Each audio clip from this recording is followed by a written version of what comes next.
தேசிய அழகுக்கலை போட்டியில் வடக்கைச் சேர்ந்த இருவர் மகுடம்.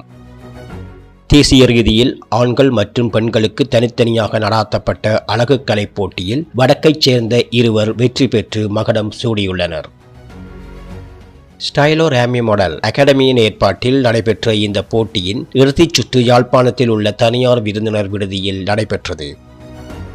இத்தாலி, இந்தியா, ஸ்பெயின் உள்ளிட்ட நாடுகளைச் சேர்ந்த அழகுக்கலை நிபுணர்கள் நடுவர்களாக கலந்து கொண்டனர்.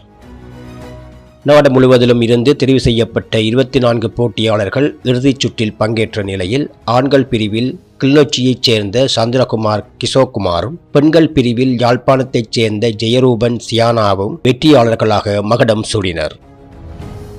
தங்களது தனித்துவமான திறமைகள், ஆடை அலங்காரம் மற்றும் தலைமுடி ஒப்பனை மூலம் போட்டியாளர்கள் பார்வையாளர்களை கவர்ந்தனர். உள்ளூர் பாரம்பரிய கலை மற்றும் கலாச்சாரத்தை பாதுகாத்து வடக்கின் திறமையாளர்களை சர்வதேச அரங்கிற்கு கொண்டு செல்லும் நோக்கில் இந்த போட்டி ஏற்பாடு செய்யப்பட்டதாக ஏற்பாட்டாளர்கள் தெரிவித்திருந்தமை குறிப்பிடத்தக்கது.